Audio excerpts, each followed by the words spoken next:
ایک بار حضرت صلی اللہ علیہ وسلم لوگوں میں بیٹھے ہوئے ان سے باتیں کر رہے تھے۔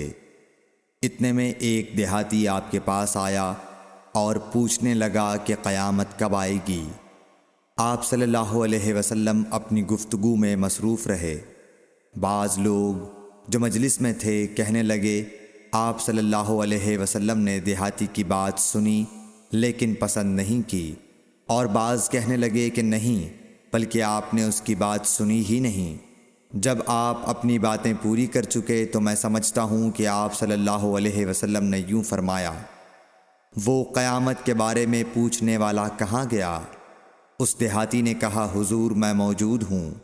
آپ نے فرمایا کہ جب امانت ایمانداری دنیا سے اٹھ جائے تو قیامت قائم ہونے کا انتظار کر۔ اس نے کہا، ایمانداری اٹھنے کا کیا مطلب ہے؟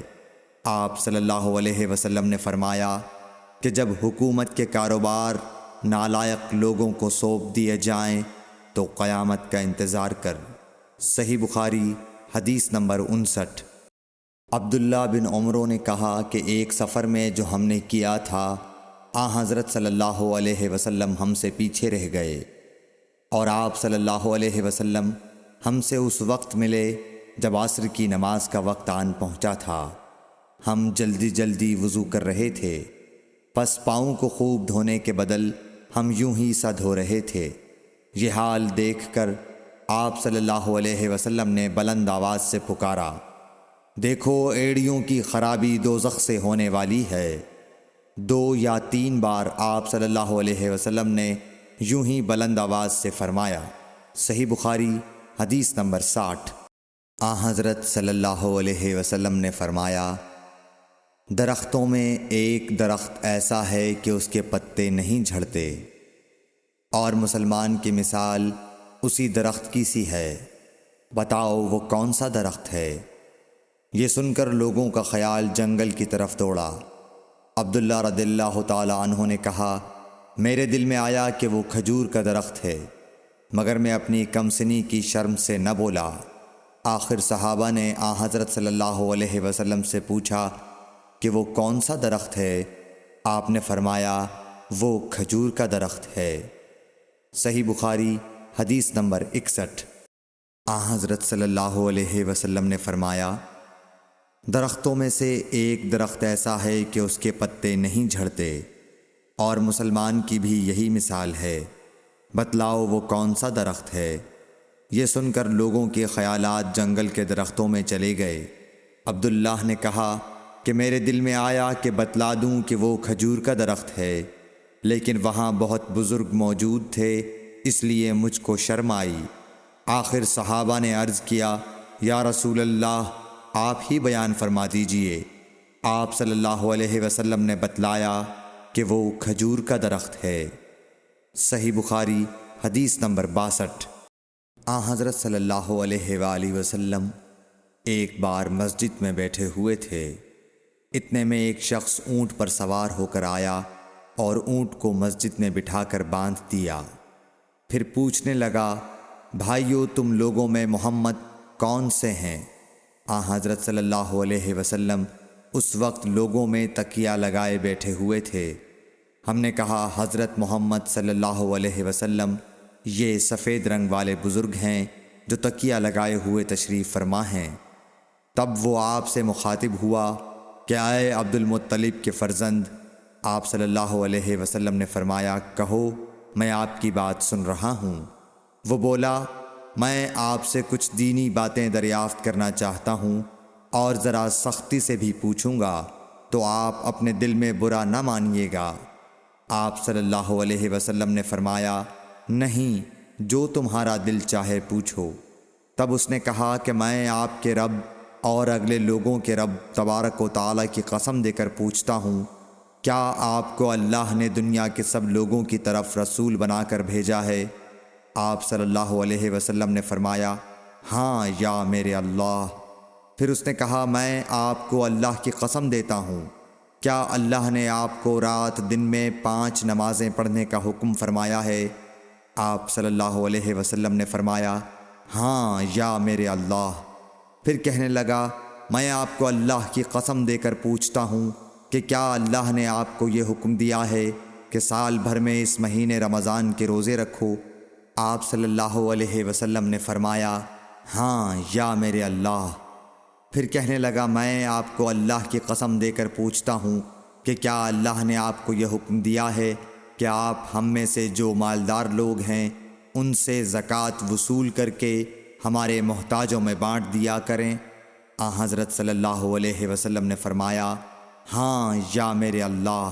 تب وہ شخص کہنے لگا، جو حکم آپ اللہ کے پاس سے لائے ہیں میں ان پر ایمان لایا، اور میں اپنی قوم کے لوگوں کا جو یہاں نہیں آئے ہیں بھیجا ہوا تحقیق حال کے لیے آیا ہوں۔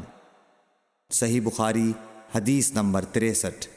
رسول اللہ صلی اللہ علیہ وسلم نے ایک شخص کو اپنا ایک خط دے کر بھیجا اور اسے یہ حکم دیا کہ اسے حاکم بحرین کے پاس لے جائے۔ بحرین کے حاکم نے وہ خط کسریٰ شاہ ایران کے پاس بھیج دیا۔ جس وقت اس نے وہ خط پڑھا تو چاک کر ڈالا۔ راوی کہتے ہیں، اور میرا خیال ہے کہ ابن مسیب نے اس کے بعد مجھ سے کہا کہ اس واقعے کو سن کر رسول اللہ صلی اللہ علیہ وسلم نے اہل ایران کے لیے بد دعا کی کہ وہ بھی چاک شدہ خط کی طرح ٹکڑے ٹکڑے ہو جائیں۔ اللہ نے بہت جلد اپنے سچے رسول صلی اللہ علیہ وسلم کی دعا کا اثر ظاہر کر دیا۔ صحیح بخاری حدیث نمبر 64۔ رسول اللہ صلی اللہ علیہ وسلم نے کسی بادشاہ کے نام دعوت اسلام دینے کے لیے ایک خط لکھا یا لکھنے کا ارادہ کیا تو آپ صلی اللہ علیہ وسلم سے کہا گیا کہ وہ بغیر مہر کے خط نہیں پڑھتے، یعنی بے مہر کے خط کو مستند نہیں سمجھتے۔ تب آپ صلی اللہ علیہ وسلم نے چاندی کی انگوٹھی بنوائی جس میں محمد الرسول اللہ کندہ تھا۔ صحیح بخاری حدیث نمبر 65۔ ایک مرتبہ رسول اللہ صلی اللہ علیہ وسلم مسجد میں تشریف فرما تھے اور لوگ آپ صلی اللہ علیہ وسلم کے ارد گرد بیٹھے ہوئے تھے کہ 3 آدمی وہاں آئے۔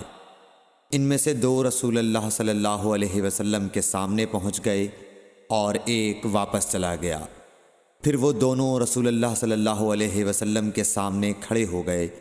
اس کے بعد ان میں سے ایک نے جب مجلس میں ایک جگہ کچھ گنجائش دیکھی تو وہاں بیٹھ گیا، اور دوسرا اہل مجلس کے پیچھے بیٹھ گیا، اور تیسرا جو تھا وہ لوٹ گیا۔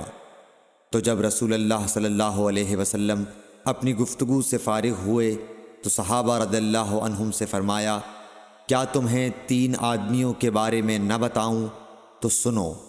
ان میں سے ایک نے اللہ سے پناہ چاہی، اللہ نے اسے پناہ دی، اور دوسرے کو شرم آئی تو اللہ بھی اس سے شرمایا کہ اسے بھی بخش دیا، اور تیسرے شخص نے منہ موڑا، اللہ نے بھی اس سے منہ موڑ لیا۔ صحیح بخاری حدیث نمبر 66۔ رسول اللہ صلی اللہ علیہ وسلم اپنے اونٹ پر بیٹھے ہوئے تھے اور ایک شخص نے اس کی نکیل تھام رکھی تھی۔ آپ صلی اللہ علیہ وسلم نے پوچھا، آج یہ کون سا دن ہے؟ ہم خاموش رہے حتیٰ کہ ہم سمجھے کہ آج کے دن کا آپ کوئی دوسرا نام اس کے نام کے علاوہ تجویز فرمائیں گے۔ پھر آپ صلی اللہ علیہ وسلم نے فرمایا، کیا آج قربانی کا دن نہیں ہے؟ ہم نے عرض کیا، بے شک۔ اس کے بعد آپ صلی اللہ علیہ وسلم نے فرمایا، یہ کون سا مہینہ ہے؟ ہم اس پر بھی خاموش رہے اور یہی سمجھے کہ اس مہینے کا بھی آپ اس کے نام کے علاوہ کوئی دوسرا نام تجویز فرمائیں گے۔ پھر آپ صلی اللہ علیہ وسلم نے فرمایا، کیا یہ ذو الحجہ کا مہینہ نہیں ہے؟ ہم نے عرض کیا، بے شک۔ آپ صلی اللہ علیہ وسلم نے فرمایا، تو یقیناً تمہاری جانیں اور تمہارے مال اور تمہاری آبرو تمہارے درمیان اسی طرح حرام ہیں جس طرح آج کے دن کی حرمت تمہارے اس مہینے اور اس شہر میں ہے۔ پس جو شخص حاضر ہے اسے چاہیے کہ غائب کو یہ بات پہنچا دے، کیونکہ ایسا ممکن ہے کہ جو شخص یہاں موجود ہے وہ ایسے شخص کو یہ خبر پہنچائے جو اس سے زیادہ یاد رکھنے والا ہو۔ صحیح بخاری حدیث نمبر 67۔ رسول اللہ صلی اللہ علیہ وسلم نے ہمیں نصیحت فرمانے کے لیے کچھ دن مقرر کر دیے تھے، اس ڈر سے کہ کہیں ہم کبھی دخاطر نہ ہو جائیں۔ صحیح بخاری حدیث نمبر 68۔ آپ صلی اللہ علیہ وآلہ وسلم نے فرمایا، آسانی کرو اور سختی نہ کرو، اور خوش کرو اور نفرت نہ دلاؤ۔ صحیح بخاری حدیث نمبر 69۔